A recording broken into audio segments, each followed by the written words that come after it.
자, 반갑습니다, 여러분. 우리 3학년 친구들은 지금 개학을 한 지 거의 2주가 가까이 됐는데, 선생님하고 한국사 수업을 처음 하네요. 수요일 날 들어서 선생님이 좀 꿀을 빨았죠. 고마웠어요. 자, 선생님이 여러분들하고 얼굴을 알고 지낸 지가 벌써 3년이에요. 그쵸? 근데 선생님하고 한국사 수업을 한 게 처음이네요. 여러분들을 지금 계속 정은희 선생님이 왔었으니까. 선생님하고 개별적으로 지금 이 학년 자체가, 여러분 학년 자체가 선생님하고 수업을 거의 안 했잖아요. 거의 안 했고, 뭐, 동아리 맡았던 친구들이나 조금 이제 선생님 알고, 뭐 이제 교문 앞에서 저한테 쳐맞고, 구박당하고, 막 그랬던 친구들만 좀 알고 이러니까. 정은희 선생님과 여러분들이 1학년 때 2시간을 하면서, 대략적으로 전근대사 정도까지를 마무리했다고 선생님이 알고 있습니다. 그래서 선생님은 이번 1학기에는 지금 이 영상은 오리엔테이션 영상을 지금 포함을 하고 있어요. 선생님이 이미 한국사, 동아시아사, 세계사에 대한 평가 기준 영상은 여러분들에게 올려줬고요. 그 영상은 동아시아사, 세계사를 선택한 친구들은 미리 또 들었기 때문에 진도에는 넣지 않겠습니다. 진도에 넣지 않고 그냥 참고용으로 보라고 올려는 줄 거고요. 지금 이 영상에서 한국사 기본 오리엔테이션, 우리가 어디 영역을 나갈 것인지, 1학기 때 어떤 공부를 하고 2학기 때 어떤 공부를 할 것인지에 대해서 이야기하고 그러고 바로 수업으로 들어갈 겁니다. 1차 실화 시간이 별로 없고요. 심지어 온라인 개학 때문에 굉장히 미뤄지고 있는 상황이라 시간은 더 없습니다.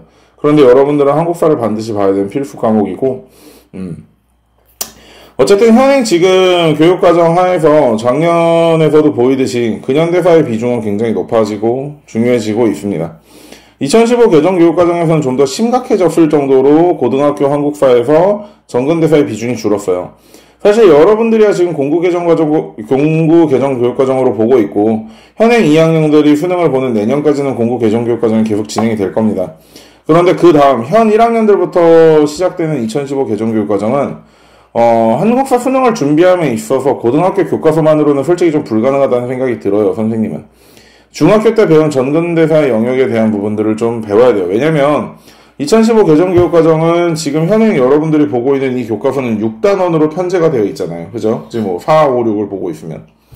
근데 여기서 단원 하나를 줄여서 20%의 학습량을 줄였다고 이야기하지만 현재 실제로는 중학교에서 내가 내 단원을 통해서 전근대사를 배우고 한 단원으로 근현대사를 마무리 지었다면 반대로 2015 개정교육과정에서는 고등학교에서 5단원 중에 한 단원으로 전근대사를 마무리 짓고 나머지 4개 단원으로 근현대사를 진행을 합니다. 그렇기 때문에 2015 개정교육과정으로 수능을 준비하는 친구들은 사실 중학교 역사책을 좀 봐야 될 필요성이 있다고 생각이 들어요, 선생님은.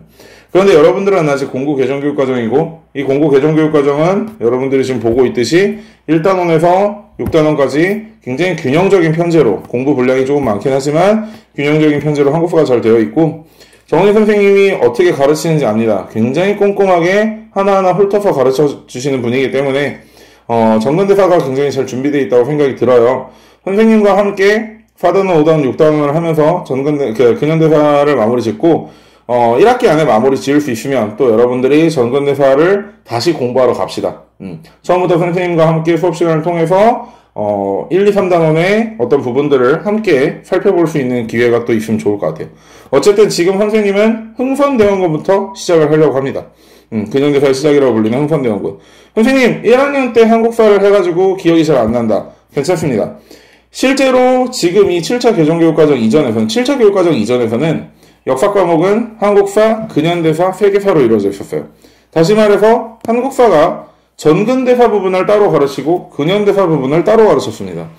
그만큼 근현대사와 전근대사는 나름대로 역사의 어떤 흐름이 이어지지 않더라도 근현대사 부분을 따로 과목으로 두고 가르칠 수 있을 만큼 굉장히 독립성을 보장받고 있어요.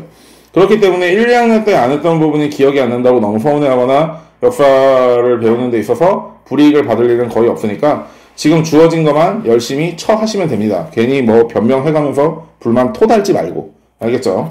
자, 그러면 우리 이제 여기 4단원 흥선대원군부터 들어가서 여러분들과 함께, 선생님과 함께 나가보도록 합시다. 자, 요 주어진 학습지, 요 한국 근현대사의 시대 분류부터 먼저 한번 가겠습니다. 자, 우리는 근현대사를 세 갈래로 나눠서 배울 겁니다. 첫 번째 개화기, 두 번째 일제강점기, 세 번째 대한민국의 해방 이후의 대한민국의 건국으로부터 지금 현재까지. 개화기는 1863년 흥선대원군이 집권을 한 이후부터를 개화기라고 선생님은 생각합니다. 1863년. 그리고 1910년, 여러분들도 알고 있는 그 사건이 있었던 때죠. 무슨 사건이죠? 그렇죠. 경술국치.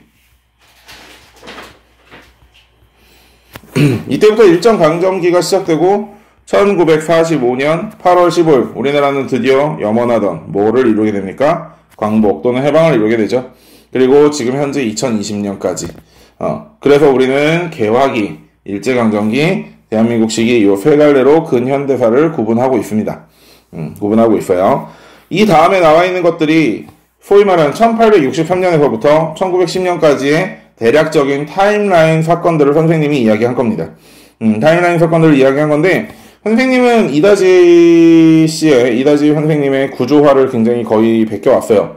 굉장히 구조화를 잘 하시는 분이라, 이다지가 이야기하는 나름대로 외부의 침입, 그리고 그 외부의 침입에서 대응하는 그러니까 조선의 어떤 반격 또는 반응, 이런 것들을 통해서 이 네모칸과 동그라미가 그런 식입니다. 네모칸이라는 건 외부에서 들어왔던 어떤 외부의 개입. 반대로 동그라미는 그 둥근 형태에서 나오는 이 사건, 적혀져 있는 사건들은 그것에 대응하여 조선이 어떻게 이것에 대응했는가. 이런 것들을 얘기하는 거거든요. 이 전체 타임라인은 선생님과 마지막에 복습을 할 때 짚어볼 수 있도록 하고요. 시작 한번 해봅시다. 이항선부터. 자, 이항선이라는 건 이 달을 이자에 양, 현재 우리가 알고 있는 배와 모습이 다른 배들이 들어왔다는 겁니다. 이항선이라는 배들이 들어와서 우리나라에 뭐를 요구하냐면요. 통상이라는 걸 요구합니다. 통상.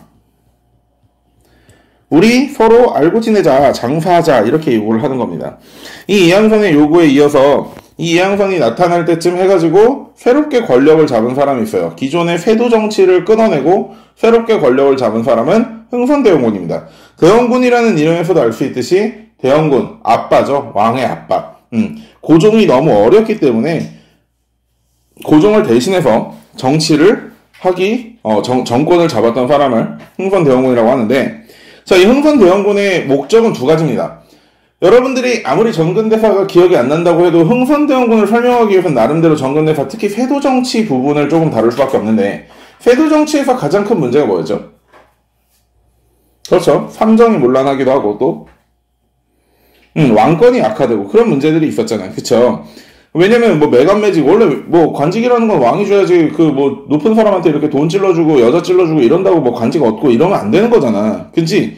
근데 그게 이제 풍양조신이, 안동 김신이 이런 세도정치 가문들에 의해서 매간매직이 행해지고, 그러다 보니까 내가 돈을 써가지고 이 자리를 얻었으니까 나도 한 방 삐리 빨아 뽕 뽑아버려야지 라는 생각에 중앙관보다 지방관이 더 비싸게 팔리고, 지방관들이 삼정을 통해서 군정, 전정, 환곡 이런 것들을 통해서 나름대로 자기의 어떤 개인적인 이득을 취하는 그런 상황이 세도정치기였는데, 그거를 개혁하겠다고 올라온 사람이 흥선대원군이니까 그러한 부분에 대해서 개혁이 이루어져야 될 거 아니야. 자, 첫 번째, 그래서 흥선대원군은 내부적으로는 이거 왜 이렇게 두껍냐?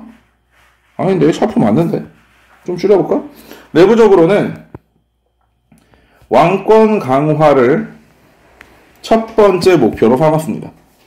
그래서 아까 선생님이 얘기했듯이 삼정의 문란을 개혁하려고 했죠. 그럼 어떤 방법으로 개혁을 했느냐? 첫 번째, 삼정은 군정과 전정과 환곡이 있었습니다. 그쵸? 군정의 문제가 뭐였죠? 조선 후기를 생각해보자. 조선 후기에 왜 군정이 문제였냐면, 군정은 군대 대신에 내는 세금인데, 군대 가는 거 대신에 내는 세금인데, 이 조선 후기에 뭐가 문제였어? 양반층이 굉장히 증가했죠? 왜 증가했지? 공명첩. 또? 헐시고? 대답 안 나오지? 공명첩 얘기했으면 나머지 하나가 바로 나와야 되는 게 뭐야? 납속책, 이런 것들 있잖아. 그런 걸 통해서 양반층들이 증가하고, 그러다 보니까 상민층이 줄어들면서 군대를 가야 되던 상민층의 부담이 늘어났겠어, 줄어들었겠어? 그렇지, 상민층의 부담이 늘어날 거 아니야. 그러니까 이 군정을 극복하기 위해서, 군정의 폐단을 극복하기 위해서 뭐가 나온 거야? 호포제가 나온 겁니다. 호포제가 뭘까? 그렇지. 지금 뭐가 문제야? 양반층은 증가하고 상민층이 줄어들었는데 상민층만 내는 게 군정의 문제였으니까 누굴 내라고 하면 돼. 그렇지. 호포제는 양반들도 내라 이겁니다. 양반도 내라. 이거예요. 자, 두 번째 전정 보겠습니다. 전정은 땅에 매기는 세금이잖아. 그치? 근데 세도정치에서 하도 대농장들을 소유하던 세도정치 가문들이 땅에 세금 내기가 싫으니까 그 땅을 어떻게 했냐면 숨겨버렸단 말이야. 그래서 숨어있는 땅을 숨을 은자를 써가지고 은결이라고 하는데 이 은결을 색출해냅니다. 은결을 색출하고요. 자, 환곡은 이런 겁니다. 여러분 이제 대학 가면 뭐 국가장학금도 주고 뭐도 주고 하겠지만 선생님 대학 다닐 때만 해도 국가장학금이라는 게 없었어요. 그래서 이제 대학 다니다 돈이 없으면 학자금 대출을 합니다. 학자금 대출이라는 게 뭐 공짜로 빌려주는 것도 아니고 이자가 꽤 세거든. 근데 생각을 해봐. 선생님이 만약에 한 뭐 집에 재산이 한 5천억 있는 사람이야. 5천억 있으면 뭐 농민이 아니겠지. 말을 좀 바꿔보자. 집에 재산이 한 1억 있어. 1억 있는데 1억 있으면 솔직히 대학 다닐 때 돈 빌리고 그럴 필요 없잖아. 맞아 아니야? 그지? 그런데 갑자기 나한테 돈을 강제로 빌려줘. 그리고 연이율이 50%래. 1,000만 원 빌려가서 1,500만 원 갚으래. 얘 날 도둑놈의 새끼들이잖아. 그치? 이게 환곡의 문제였단 말이야. 우리 그런 거 많았잖아. 환곡의 문제 뭐 있었어? 강제로 빌려주고 막 빌려줬는데 안 빌려줬다 안 빌려줬는데 빌려줬다 뻥치고 뭐 늑대 분석 이런 게 있었잖아. 아, 너희 나랑 안 했지? 야 미안하다. 니네 정리쌤이랑 했지? 환곡 어떻게 배웠냐? 하여튼 환곡 배웠죠. 어떤 내용인지는 알죠. 근데 야, 환곡 제도 자체가 나쁜 거야? 아니지. 그건 아니지. 왜? 환곡 제도 자체는 뭐 때문에 만들어진 거야? 우리나라의 농번기 특성상 우리나라 언제 제일 배가 고파? 가을이야 추수했으니까 배 안 고프겠지. 겨울도 가을에 먹고 산 걸로 하겠지. 근데 봄에 곡식이 떨어질 때가 있을 거 아니야. 그걸 뭐라고 하냐면 춘궁기라 그래. 그때서 보리가 익을 때까지 이모작을 할 테니까 보리가 익을 때까지 약 1, 2개월 정도를 버텨야 되는데 그게 힘드니까 그때 환곡을 해주는 거야. 제도 자체는 나쁜 게 아닌데 이 제도를 족같이 써먹는 새끼들 때문에 나쁜 거잖아. 그러면 환곡을 고치려면 환곡을 없애야 돼. 환곡의 제도를 수정을 해야 돼. 그렇지. 제도를 수정을 해야지. 그러니까 지금까지는 지방관들이 환곡을 하는 바람에 소위 말해 지방관들이 뽕을 뽑아먹으려고 환곡을 이용해서 백성들을 수탈하는 데 써먹었다면 이제는 환곡의 주체를 지방관이 아니라 지역에 덕망 있는 사람이 하게 해자라고 얘기했어. 그래서 바뀐 제도가 사창제야. 사창제는 지역의 덕망 있는 사람에게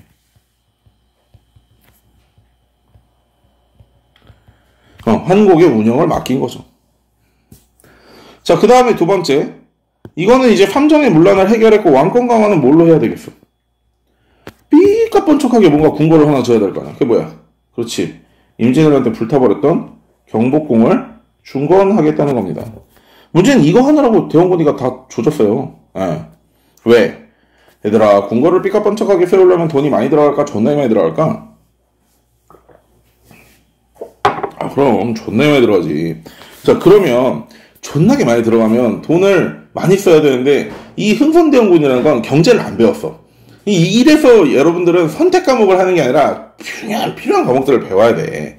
씨바 문과 나온 새끼들이 윤리학 사상 안 듣고 세계사 안 듣고 경제 안 듣고 사람 새끼들이냐? 어렵다고 선택을 안 해. 여러분들은 그런 쪽팔린 사람이 되지 말도록 합시다. 뭐 이과 가는 새끼들이 이거 듣지 말라고는 안 할 텐데 내가 문과 가는 새끼들은 최소한 윤리학 사상, 세계사, 경제 셋 중에 하나 들어. 양심이 있으면. 어쨌든 경복궁 중건을 이 사람이 돈이 없어. 돈이 없으니까 이 늙은이가 무슨 생각을 했냐면 돈 없으면 돈 찍어내면 되지 이런 생각을 했단 말이야. 야, 경제 들었고 통합사회를 배웠으니까 물어볼게.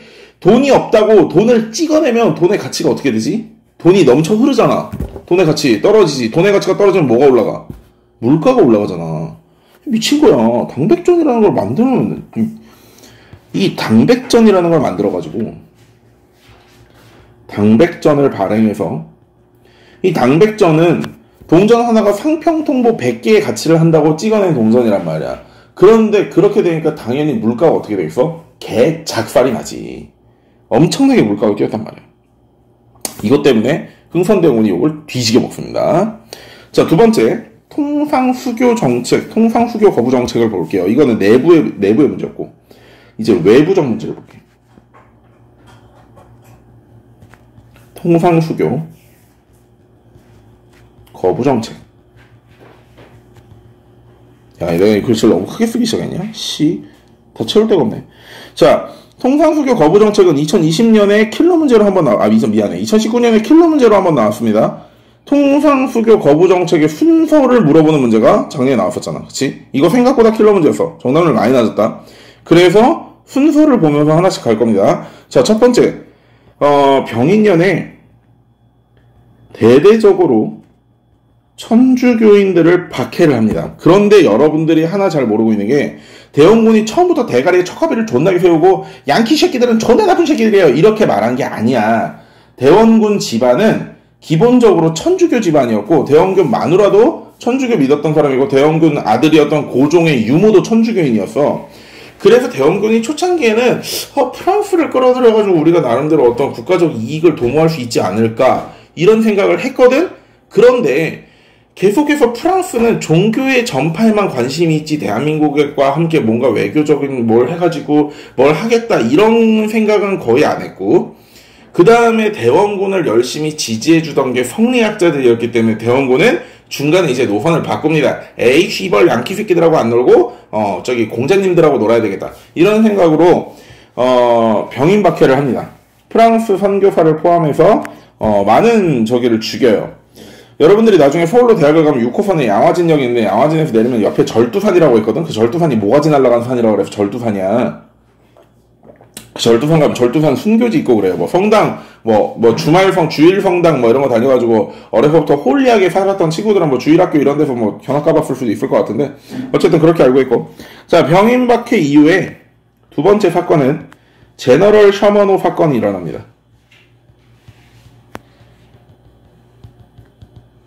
얘네들은 프랑스가 아니라 미국이거든? 요 새끼들이 평양 대동 이렇게 올라와가지고 깽판을 부린 거야. 지들 나름대로 깽판을 존나 부리고 약탈도 존나 했으니까 이제 빤스런 해야 되겠다 했는데 얘네들이 서해바다가 조수간만에 참 깊은지 몰랐어. 그래가지고 바닷물이 썰물 때 쫙 빠져버리니까 모래톱에 이렇게 배가 살포시 앉아가지고 올라간 거야. 야, 대한민국 전투민족이야. 우리를 털어가는 새끼들이 저렇게 모래바닥 위에 이렇게 살포시 앉아버렸네? 그럼 어떻게 해야 되겠어? 그렇지, 배돼지를 쑤셔버려야 되겠지. 그래가지고 배 전체에다 불을 질렀어. 그래가지고 거기 애들을 그냥 산채로 다 이렇게 주님 곁으로 화형시켜서 보내버렸단 말이야. 이게 제너럴 셔머노 사건이에요. 자, 그래서 이 병인 박해의 결과로 3번 병인 양요가 일어납니다. 병인 양요. 프랑스가 강화도에서 우리랑 신나게 싸웠는데 이때 이 병인 양요 때 이 병신 프랑스 새끼들이 우리나라가 완벽하게 프랑스를 이겼다라는 말을 하긴 힘들지만 나름대로 비슷하게 싸웠어요. 미친놈들이야. 총 들고 와가지고 왜 이렇게 1분에 한 번씩 쏴야 되는 조총이랑 몽둥이 들고 있던 우리나라한테 처발린 거야. 개쪽팔린 거야 이거는. 근데 이 새끼들이 그럴 수밖에 없었던 게 이 당시에 프랑스 황제가 나폴레옹 3세라고 존나 개천하의 호구 새끼였거든. 선생님하고 이제 세계사 배우는 친구들은 나폴레옹 3세에 대해서 배울 건데 하여튼 싸움을 존나 못하는 새끼였어. 그래가지고 그 밑에 있던 새끼들이 총 들고 와서도 이렇게 삼지창 들고 있던 우리나라 애들한테 털려가지고 갔단 말이야. 근데 문제는 이것들이 털리고 도망가는 와중에 강화도에 있었던 외교장각 도서를 약탈해 갔어. 이게 원래 정조가 규장각을 만들었잖아. 근데 우리 한국사 배우면서 보면 우리나라는 문제만 생기면 일단 강화도로 빤스런을 하지. 그래가지고 강화도에다가 규장각 안에 있는 중요한 보물들을 이렇게 보관을 해놓고 있었단 말이야. 근데 실제 개화기 상황에서는 중국 오랑캐나 중국의 유목민족이나 일본의 쪽발이들이 이렇게 쳐들어오는 게 아니라 나름대로 바다를 타고 서양 세력들이 침입을 하다 보니까 강화도가 가장 안전한 곳이 아니라 강화도가 나름대로 최전선이 되어버린 거야.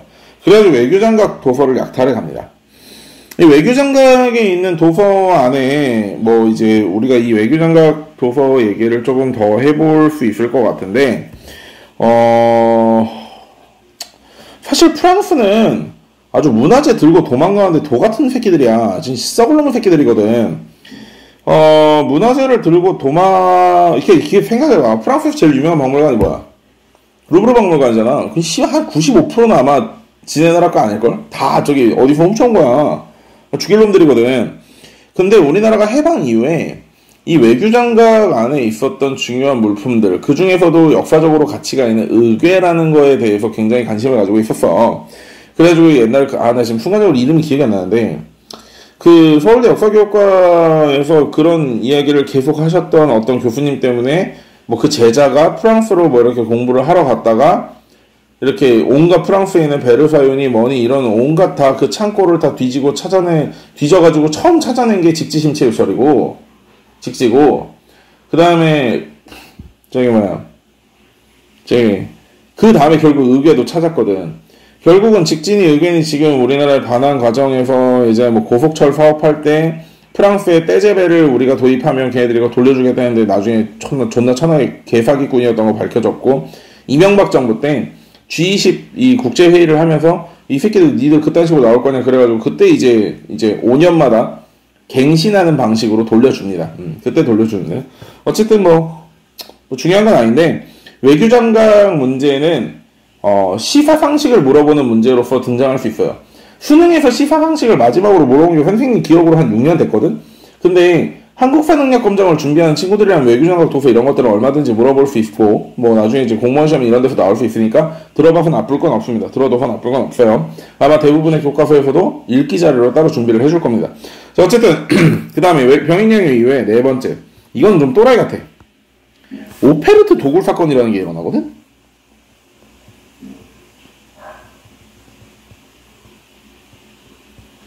이게 뭐냐면, 오페르트라는 독일인이야. 오페르트는 독일인인데, 오페르트라는 독일인이 우리나라 통상수교를 하고 싶은데, 우리나라 애들이 하도 이렇게 척화비를 세워놓고, 척화비 아직 세우진 않았지만, 이제 외부, 저희는 왜 눈 파랗고 머리 노란 양키들 싫어요, 막 이러고 거부감이 있으니까, 이 새끼들 어떻게 해야 통상수교를 할까 하다가, 존나 기가 막힌 사이코패스적인 생각을 했어. 대원군의 아버지가 남현군이거든? 이 공자님 새끼들은 굉장히 막 조상신에게 막 이렇게 무덤에다 절하고 술 바치고 이런 거 하니까 시체를 인질로 삼자라는 생각을 한 거야. 미친놈들이지. 그래가지고 도구를 하는데, 야, 문제는 우리나라 무덤이 좀 튼튼하냐고. 그렇잖아. 흙을 팠더니 돌 나오고, 돌 나왔더니 돌 팠더니 흙 나오고 막 이런 식이야. 하룻밤에 들고 튀는 게 불가능해. 해가지고 새벽 내내 시끄러운 소리가 나니까 아침에 새벽잠 없는 놓친 애들이 일어나가지고 가보니까 왜 눈 파랗고 머리 노란 양키들이 무덤을 파고 있는 거야. 사람들 놀래 안 놀래? 그러고 나니까 이제 그다음부터는 서양인에 대해서 감정이 좋겠어 안 좋겠어? 개판이지. 엄청나게 악감정이 생겨버렸단 말이야.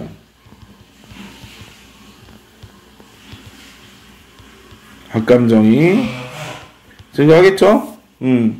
자, 그러고 나서 이제 신미양요가 일어나는 겁니다. 그러고 나서. 신미양요. 이거는 미국과 일어난 일이죠. 존나게 발렸어요. 존나게 발렸어요, 진짜로. 미국, 이것도 강화도. 아까 프랑스는 우리나라가 뭐 비겼다 정도로 이야기할 수 있는데, 우리 신미양요는 진짜 미친듯이 발렸거든요. 미친듯이 발렸는데,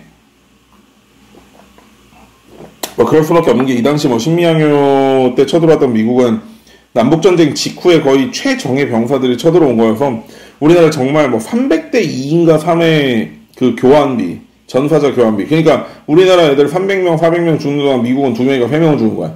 그 정도의 교환비를 내고 대패를 합니다. 그런데 대패를 했음에도 미국은 그래서 뭔가 이렇게 바뀌겠지라고 했는데, 대한민국에서, 이게 조선에서는 전혀 변화가 없는 거야. 그래서 야, 니네 이렇게 존나 처벌하는데 뭐 안 하고 그랬더니 몰라, 우린 씨발 딱 안 뺏겼어 이러고 배째 나오니까 미국이 돌대가리 새끼들 이러고 갔단 말이야. 그러고 나서 우리나라는 이제 양키 새끼들은 존나 못 믿을 새끼들이다 라고 하면서 뭘 세워? 전국 각지에 척화비를 세우게 되는 거죠. 이런 식으로 보면 됩니다. 흥선대원군은. 자, 그런데 흥선대원군이 이런 뭐 나름대로 잘한 것도 있고 삽질도 하는 과정에 이제 고종이 성장을 합니다. 고종이 성장을 해요. 그리고 결혼을 했지. 누구와? 민비. 명성황후 같은 족같은 소리 하지 마세요. 민비예요. 어버씨 뭐 명성황후 뭐 얼마나 잘난 새끼라고 뭐 거기다 황후라는 소리를 붙여주냐? 씨발 지 밖에 몰랐던 새끼를. 명성황후 불쌍하고 일본 애들한테 맞아 죽었다는 얘기인데, 그렇지. 일본 애들한테 맞아 죽은 건 불쌍하지. 근데 걔는 한국인한테 맞아 죽었어야지. 일본 애한테 맞아 죽으면 안 돼. 나 명성황후 되게 싫어해, 나는. 공부를 하면 명성을 싫어할 수밖에 없어. 미친년이야. 자, 어쨌든, 혹시 민씨 있어요? 우리 학교에 민씨 있냐? 뭐 조상이 명성 뭐 이런 분 없죠? 네, 넘어갈게요. 자, 어쨌든 고종이 이제 성장을 합니다. 그래서 아버지를 몰아내고 고종이 친정을 해요. 고종의 친정이 이루어집니다. 고종이 직접 정치를 하는 고종의 친정이 이루어지고 그 이후에 생겼던 사건이 윤호 사건입니다. 윤요호는 일본배예요. 일본배로서 통상 수교를 요구했던 겁니다. 일본배로서. 그래가지고 결국 이 윤요 사건으로 인해서 우리나라가 강화도 조약을 맺게 되지. 자, 강화도 조약 기본적인 것부터 한 번씩 볼게요. 자, 우선 통상을 요구했으니까 먼저 항구를 엽니다. 그게 첫 번째, 개항. 개항장이 어디야? 부산, 원산, 인천입니다. 우리나라 지도를 간단하게 그려보면, 지도 그리려니까 잘 안 되네.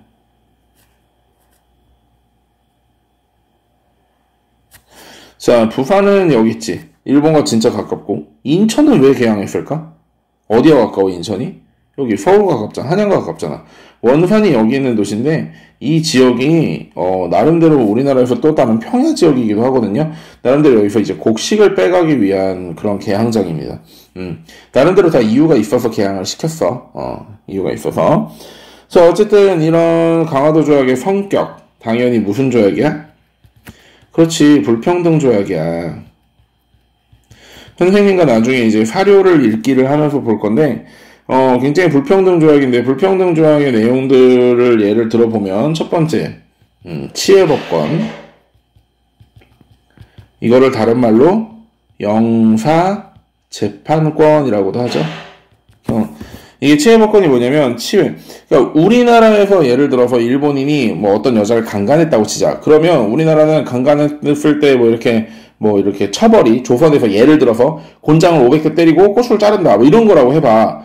그런데 일본인이 우리나라에서 그 죄를 저질렀는데 우리나라의 형법을 따르지 않고 일본의 형법을 따라서 재판을 한다는 얘기야. 다시 말해 일본 영사가 재판을 한다는 거지. 이러면 사실 이게 우리나라의 그 법 처벌에 대한 주권이 있는 거야, 없는 거야? 없는 거잖아. 굉장히 불평등한 거죠. 그죠? 두 번째, 먹을 수 있는 곡식의 무제한적 유출을 허락해놨어요. 이게 지금은 상관없는데 나중에 굉장히 큰 부메랑이 돼가지고 돌아옵니다. 양고기. 그 다음에 또 뭐가 있었더라? 내지 측량, 바다를 측량할 수 있는 권리 이런 게 있는데 그건 나중에 이제 그 사료를 보면서 좀 더 자세히 보고요. 실제로 진짜 기억해야 되는 건 요 두 가지입니다. 치해법권, 그 다음에 양고기 무제한 유출을 허락했다. 자, 그런데 나름대로 저쪽이 우리나라에 들어오는 통상 조약도 맺었으니까 우리도 일본에 건너가 봐야 될 거 아니야. 그치? 그래가지고 이 결과는, 강화도 조약의 결과는 우리나라가 일본에 수신사를 파견하게 됩니다. 수신사를 파견해. 그래서 수신사들이 몇 차례에 걸쳐 파견됐는데, 특히 2차 수신사로 파견되었던 김홍집이라는 친구가 이 조선책략이라는 책을 들고 옵니다. 이 조선책략에서는 이 당시에 굉장히 유럽에서 강대국으로 불리고 있었던 러시아가 있었어.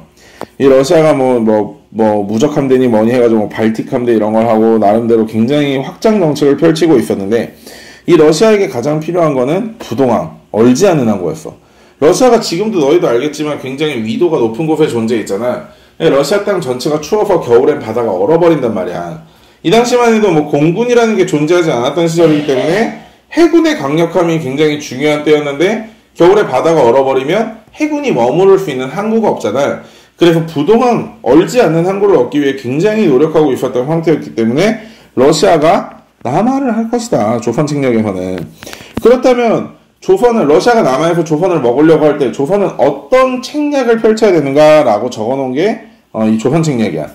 조선 책략은 황준원, 황준헌, 중국말로는 황준센. 이거 동일이냐? 이게 한자 도금으로 읽으면 준헌이고 중국어로 하면 황준센인 거야. 황준센이라는 사람이 썼는데 세 가지를 주장을 하고 있어. 그러니까 요새는 이거 잘 중요시하게 보진 않는데 미국, 그 다음에 중국, 일본과 협력해서 러시아의 남하를 막아야 한다라고 이야기하고 있어.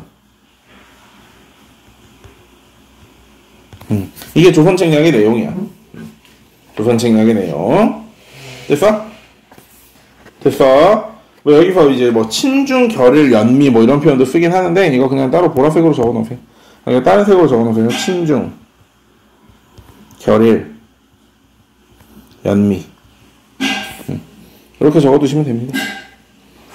그래서 이 조선책략이라는 책 때문에 그래 우리나라가 러시아의 남하를 막으려면 미국과 연미를 해야 돼? 아니 친중은 이럴 수 있어. 지금까지 우리나라 청나라를 나름대로 형님하고 모셔왔잖아. 그 다음에 일본 그래 뭐 일단 뭐 같이 키도 작고 뭐 피부 색깔도 다 같이 노란색이니까 그래 얘네들하고도 할 수 있는데 미국은 그냥 하늘에서 뚝 떨어진 거잖아. 우리가 미국에 대해서 알고 있는 거라고 해야 뭐 시민할 때 존나게 싸워가지고 처발리고 이 정도밖에 없는데.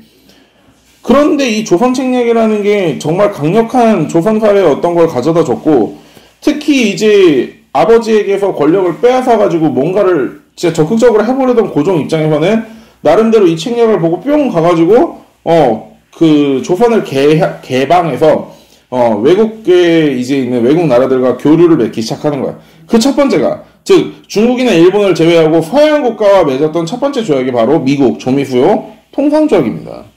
조미수요 통상조약. 이 조미수 통상조약도 당연히 성격이 굉장히 불평등한 조약이에요. 성격이 불평등 조약입니다.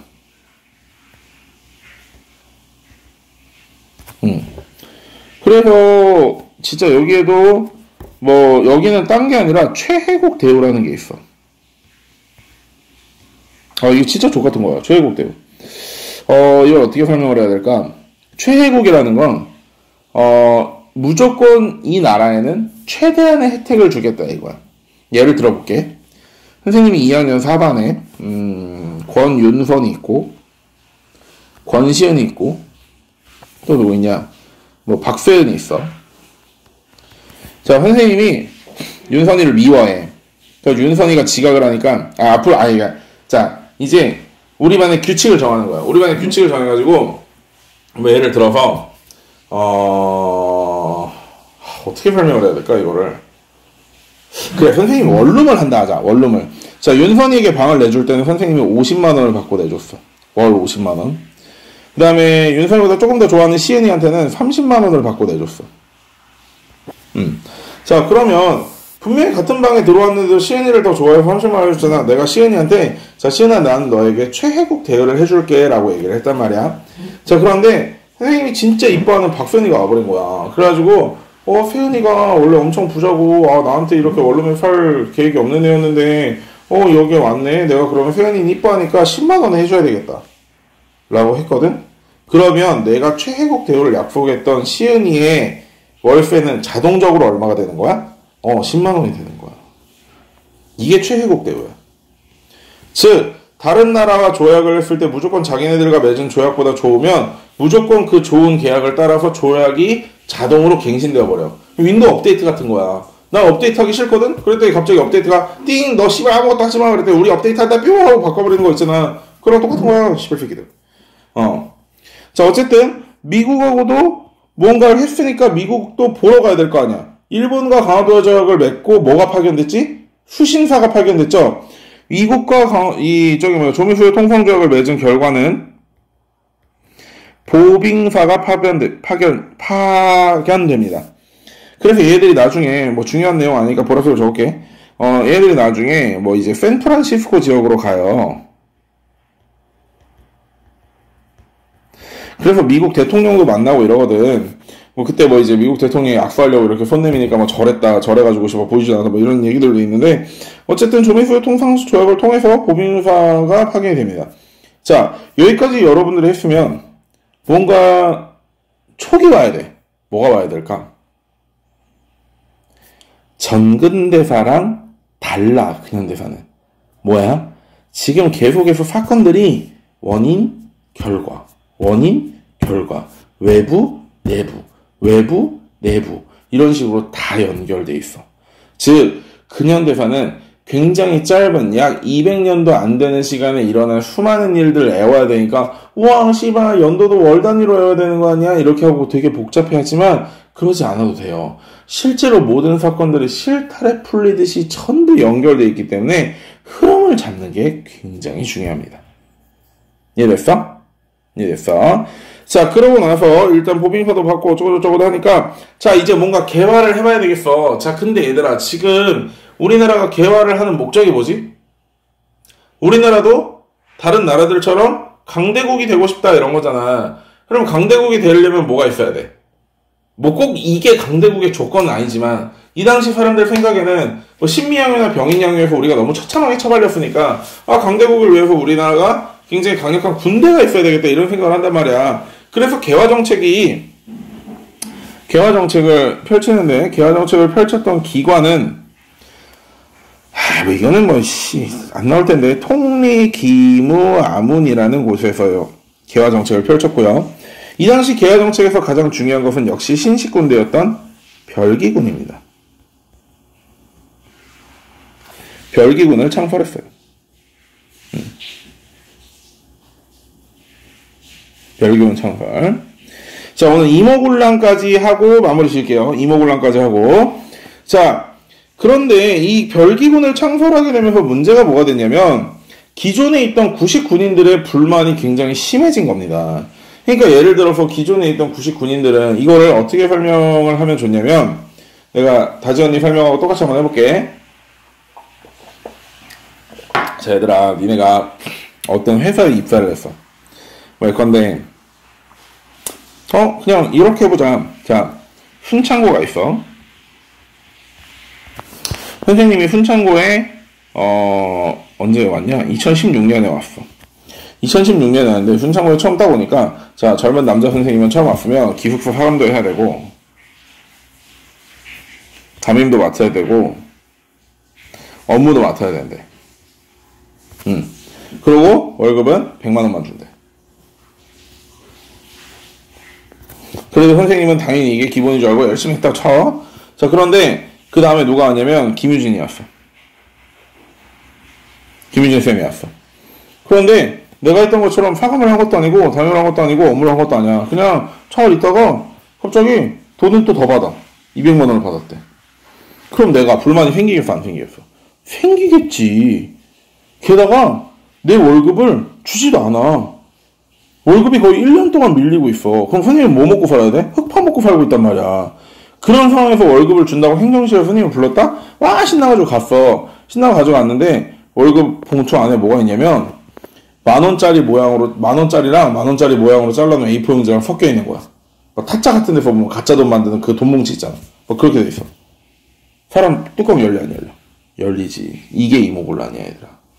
즉 기존의 구식 군인들도 나라를 지키기 위해서 열심히 훈련받고 무언가 활동들을 하고 있었는데 별기군이 생겨버리면서 자신들의 어떠한 노력이나 이런 것들이 하나도 인정받지 못하고 월급도 계속해서 밀리고 있었는데 그 월급을 오랜만에 주겠다고 해가지고 갔더니 월급도 2개월치밖에 안 주고 2개월의 반은 모래가 섞여 있었대. 쌀 중에 모래가 섞여 있었대.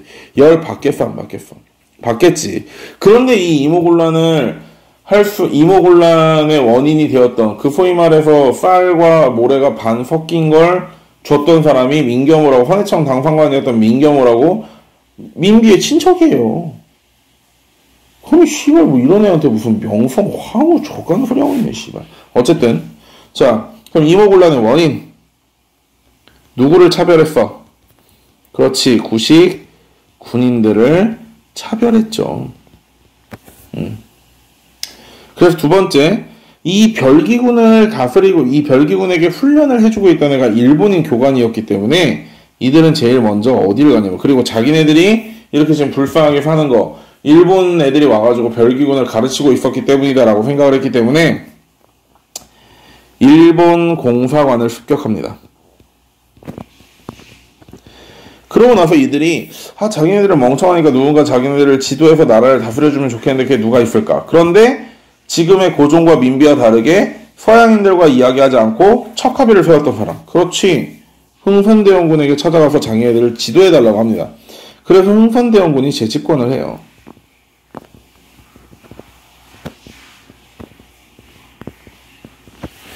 이 당시 이제 민씨는 지방으로 도망가 있었는데, 흥선대원군이 재집권을 하는 걸 봤던 민씨가 청군의 도움을 요청합니다. 청나라의 도움을 요청해요. 그래서 청나라 군대가 개입을 한 다음에 대원군을 잡아가 버려요. 대원군을 잡아가고 나니까 당연히 누가 재집권을 하겠어? 민비가 재집권을 합니다. 고종과 민비가. 자, 그럼 결국 이 이모곤란은 누구에 의해서 진압당했어? 청에 의해서 진압당했어. 즉 청나라가 우리나라를 위해서 뭔가를 해줬다라고 주장을 하면서 무언가 하나를 가져가겠지. 그게 뭐야? 이거 조청수륙 무역장정이에요. 조청상류수륙 무역장정이에요. 그 다음에 두 번째 결과. 아까 어디를 털었다 그랬지? 어디를 털었다 그랬어? 그치. 일본 공사관을 습격했다 그랬잖아. 그러니까 이 야비한 일본인 새끼들이 야 씨발 빽! 공사관을 터는 게 어딨어 빽! 이러면서 우리 공사관에 뭐 할 거야. 우리 공사관을 지키기 위해서 이런 조치를 취할 거야. 라고 하면서 맺었던 조약이 제물포 조약이야. 일본이 지고 다 했어. 일본과 제물포 조약을 맺어요.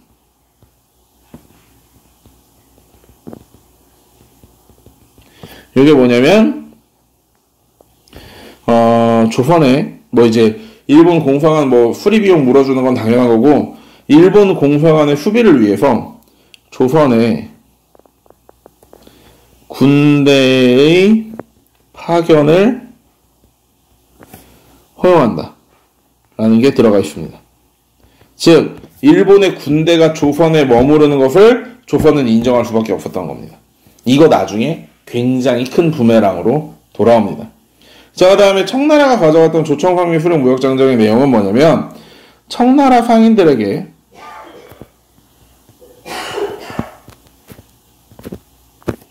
내지 통상권을 인정했다는 겁니다.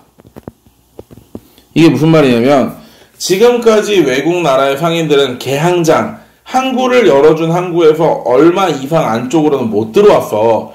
그런데 그런 모든 조항 중에서 모든 상인들, 외국 상인들이 절대 우리나라의 그 내륙까지 들어오지 못했는데 그 중에서 청나라 상인들에게만 내륙으로 들어와서 장사할 수 있는 권리, 다시 말해 내지 통상권을 인정해줬다는 거예요.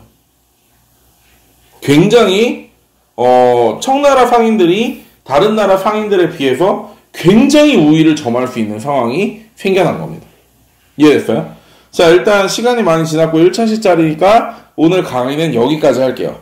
여기까지 하고 다음 시간부터 이모곤란 이후에 일어나게 됐던 청나라의 내정 간섭들에 대해서 살펴보고 그 이후에 뭐 이제 개화파가 분화되는 과정이라든지 갑신정변이라든지 이런 것들을 살펴볼 겁니다. 자, 여러분 고생 많았습니다. 안녕.